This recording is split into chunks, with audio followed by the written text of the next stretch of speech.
আসসালামু আলাইকুম everyone, welcome back to my channel. আশা করি আল্লাহর রহমতে সবাই ভালো আছেন। তো আজকে আবার নতুন একটি ব্লগ নিয়ে চলে এসেছি আপনাদের মাঝে। তো ভিডিও শুরুতে আপনাদের কাছে একটা আমার রিকোয়েস্ট, আমার ভিডিও যদি ভালো লেগে থাকে অবশ্যই ভিডিওটি লাইক করে দিবেন। আর যারা আমার চ্যানেলে নতুন বা চ্যানেলটি এখন পর্যন্ত সাবস্ক্রাইব করেননি অবশ্যই চ্যানেলটি সাবস্ক্রাইব করে দিবেন। আজকে সকাল সকাল আম্মুর বাসায় চলে গিয়েছিলাম। আর যাওয়ার রিজন হচ্ছে আম্মুর আমাকে কল দিয়ে দিয়ে কয়টা দিন ধরে পাগল করে ফেলতেছে। আমাদের কাজের খালা ছিলেন, তো ওনার এখান থেকে আম্মু বড়ই আনিয়েছিলেন আর কি, গাছের বড়ই। আর আমার হাজব্যান্ডের বড়ই অনেক পছন্দ আর কি। তা আম্মু যখন এটা শুনে তারপরে এই যে খালার এখান থেকে বড়ই আনিয়ে তারপর আমাকে প্রত্যেকটা দিন এভাবে কল দিয়ে 2টা দিন ধরে আর কি বারবার কল দিয়ে দিয়ে পাগল করে ফেলতেছে যে তাড়াতাড়ি বড়ইগুলি নিয়ে আসতে। আর যেহেতু পাকা বড়ই তো নষ্ট হয়ে যাবে এই জন্য। আর আম্মুর কলে জ্বালাই সকাল সকাল বের হয়ে যে পরে বড়ই নিয়ে এসেছি। আর আসার টাইমে রোজার বাজার করে আসলাম। আর বাজার থেকে মাছ এনেছি। এই তো ইউজুয়ালি তো পাঙ্গাস মাছই বেশি খাওয়া হয়, পাঙ্গাস মাছ এনেছি। তারপর পাবদা মাছ এনেছি। পাবদা মাছ ইদানিং আমার কি যে ভালো লাগতেছে, তাই দেখা যায় যে বেশিরভাগই এখন, আগে যেভাবে পাঙ্গাস মাছ আমার ভালো লাগার কারণে বেশি আনা হতো, এখন পাবদা মাছ প্রায় আনা হচ্ছে। দেন চিকেন আনা হয়েছে। দেন এখানে কাঁচা বাজারও এনেছি, ধনেপাতা, কাঁচামরিচ, এটা ওটা আর কি, এসব আনা হয়েছে। সবজির মধ্যে চেষ্টা হচ্ছে ফুলকপি, টমেটো, তারপর বেগুনির জন্য বেগুন, দেন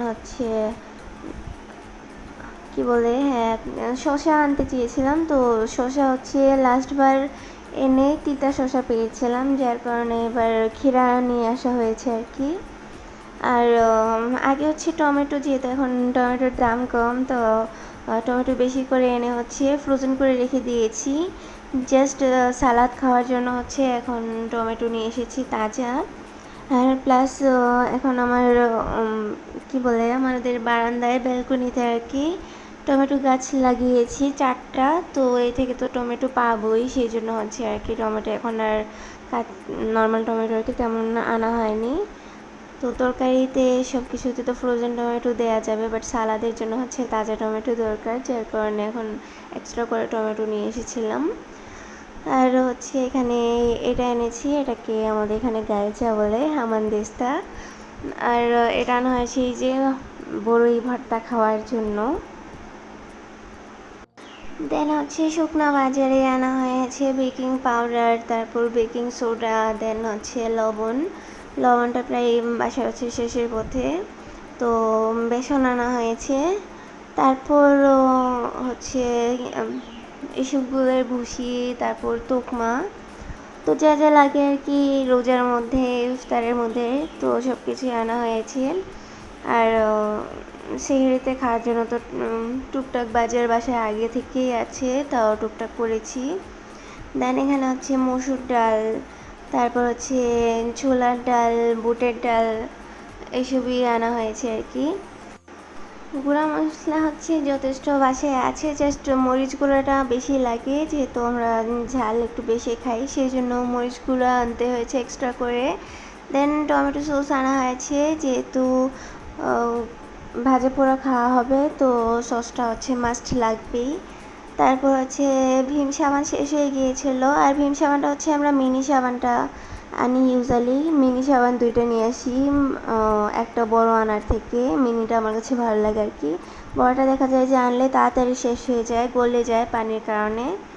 তো মিনি ভীম সাবানগুলি ইউজ করলে যখন লাগে আর কি, একটা খুলে ইউজ করি, এরপর এটা শেষ হয়ে গেলে একটা খুলে ইউজ করি, এটা একটু বেশি সময় থাকে। দেন চিনি আনা হয়েছে, তারপর চিরা, আর পোলার চাল। তো পোলার চাল নিয়ে এসেছি খোলাটাই 5 কেজি। আর রমজানে হচ্ছে আমরা যেহেতু বাসায় মাত্র 3 জন মানুষ, আমি আর আমার হাজব্যান্ড আর এই তো আমাদের পুচকিরা, তো তেমন তো একটা লাগবে না। পুরা রোজার মাসে এই 5 কেজি পোলাও চাল হয়ে যাবে আই গেস। তো এই হিসেবে আর কি আনা হয়েছে। রোজার বাজারটা আমরা যে করেছি সেটা পুরো এই রোজার 1 মাসের হিসাব করেই হচ্ছে করেছিলাম। তারপরেও মনে হয়েছে যে আরও লাগবে, কারণ ভাজা পোড়া কিন্তু একটু বেশি খাওয়া হয়। আমার হাজব্যান্ডও হচ্ছে ভাজা পোড়া অনেক বেশি পছন্দ করে, আমারও পছন্দ, আর হচ্ছে এরাও অনেক পছন্দ করে, সেই জন্য আর কি মনে হচ্ছে যে এটাতেই হবে না। আর যাই হোক, আজকে যে এখানে রোজার বাজার করেছি সম্পূর্ণটাই হচ্ছে আমার হাজব্যান্ডের শ্বশুর বাড়ির পক্ষ থেকে। তো ওনার শাশুড়ি হচ্ছে বাজার করার জন্য আর কি বলেছিল যে বাজার করে দিবে। তো পরে বলল যে আমি আর আমার হাজব্যান্ড বুঝে আমাদের যা যা লাগবে বা যেমন লাগবে সেটা নিয়ে আসতে, সেই জন্য হচ্ছে টাকা দিয়ে দিয়েছিল আর কি, যে বাজার করে দেওয়ার থেকে নিজেরা নিয়ে আসবা। যাই হোক, মা আছে বলে হচ্ছে সংসারে যা লাগবে কি লাগবে না লাগবে এসবের আম্মু চিন্তা করেন, আলহামদুলিল্লাহ। তো এখানে হচ্ছে আমরা বড়ই ভর্তার সব কিছু গুছগাছ করে নিয়েছি। তো রসুন আর ধনেপাতা কেটে নিয়েছি, তারপর হচ্ছে বড়ি ধুয়ে নিয়েছি, তারপর কাঁচামরিচ হচ্ছে আমার হাজব্যান্ড নিয়ে নিচ্ছে, আর সে হচ্ছে ভর্তাটা বানাবে আর কি তার পছন্দ মতো। তো আমি চিন্তা করলাম যে তাহলে আমার হাজব্যান্ড ভর্তাটা বানাক, আমি হচ্ছে ভিডিও করি। দেন হচ্ছে এখানে চিনি আর হচ্ছে কাসুন্দি অ্যাড করা হবে আর কি। একদম গাছের পাকা বড়ি দিয়েছিল, আর তার মধ্যে যেহেতু 2 দিন ধরে আমি ফ্রিজের মধ্যে রাখিনি, ফ্রিজের বাইরেই রেখেছিলেন, তো এই জন্য মনে হয়েছে যে বড়িগুলো মনে হয় আরও পেকে গেছে। তো যাই হোক, এখন আমার হাজব্যান্ড এখানে ভর্তা বানানো শুরু করে দিয়েছে, কাঁচামরিচ আর রসুন দিয়ে দিয়েছে আগে, তারপর অল্প একটু ধনেপাতা এখন দিয়ে দিচ্ছে এখানে, দেন স্বাদ মতো লবণও দিয়ে দিয়েছে। লবণ লাগলে পরে আবার টেস্ট করে অ্যাড করা যাবে। দেন হচ্ছে এগুলি ভালো করে থেতলে নিয়ে তারপর হচ্ছে অল্প অল্প করে বড়ই এখানে অ্যাড করে বড়ইগুলিও থেতলে নেবে। তো অনেকেই হচ্ছে আমাকে কোয়েশ্চেন করেন আমি রেগুলার ভিডিও আপলোড কেন দিই না। তো দেখা যায় বাসায় অনেক বিজি থাকি, ভিডিও করা হলেও কিন্তু এডিট করা হয়ে ওঠে না যে আমি ভিডিওটা এডিট করে তারপর আপলোড দিব। আর বাসায় ব্যস্ততার কারণ আমি আপনাদের সাথে খুব শীঘ্রই শেয়ার করব। অ্যান্ড দেন হচ্ছে আমার চ্যানেলটা হ্যাক হওয়ার পর থেকে আর কি চ্যানেলে প্রায়ই দেখা যায় টুকটাক প্রবলেম হচ্ছে, এই জন্য হচ্ছে ভিডিও আর রেগুলার আপলোড করা হয় না। দেখা যায় এই চ্যানেলের প্রবলেমই বারবার সলভ করতে হচ্ছে, তো এই জন্য আর কি পরে আর ভিডিও আপলোড দিতে ইচ্ছা করে না। আর প্লাস হচ্ছে চ্যানেলের রিচও ডাউন হয়ে আছে। তো যারা আমার ভিডিও দেখবেন অবশ্যই বেশি বেশি করে কমেন্ট করবেন, আর ভিডিওতে ভুল ত্রুটি অবশ্যই ক্ষমা সুন্দর দৃষ্টিতে দেখবেন, যেহেতু মানুষ মাত্রই ভুল। অ্যান্ড আপনাদের ভালো লাগা মন্দ লাগা বোথ কিন্তু শেয়ার করবেন কমেন্ট বক্সে, তাহলে কোনো ভুল ত্রুটি হলে সেটাও শেয়ার করবেন, তাহলে হচ্ছে আমি নেক্সট ডে শুধরে নেওয়ার ট্রাই করব। তো এখানে হচ্ছে বড়ি অল্প অল্প করে দিয়ে থেতলে নিয়ে বাকি যেই ধনেপাতাটা ছিল এটা সম্পূর্ণ দিয়ে দিচ্ছে।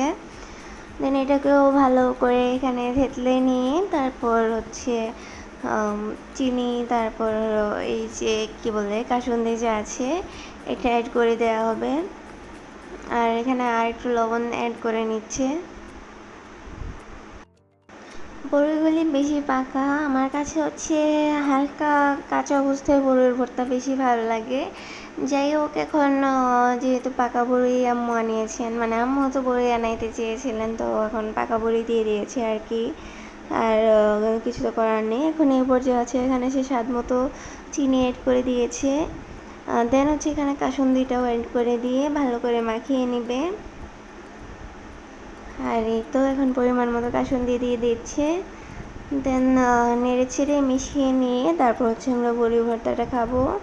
আর সন্ধ্যার পর প্রায়ই কিছু না কিছু বানিয়ে খাওয়া হয় স্ন্যাক্স আইটেম। আজকে আর স্ন্যাক্স কিছু করব না, আজকে হচ্ছে এই ভর্তাটাই আমরা খাবো, এরপর হচ্ছে চা বানাই খাবো আর কি। ভর্তা তো হয়ে গিয়েছে, এখন হচ্ছে আমরা ভর্তাটা খাবো, আর আপনাদের থেকে আজকে এখানে বিদায় নিয়ে নিচ্ছি। আবারও বলতেছি, ভিডিও ভালো লাগলে লাইক দিতে একদমই ভুলবেন না, অ্যান্ড অবশ্যই আপনাদের ভালো লাগা অমন্দ লাগা কমেন্ট করে আমার সাথে শেয়ার করবেন। আজকে এখানেই বিদায় নিচ্ছি। সবাই ভালো থাকবেন, সুস্থ থাকবেন, দোয়া করি। আমাদের জন্য দোয়া করবেন। আল্লাহ হাফেজ। আসসালামু আলাইকুম।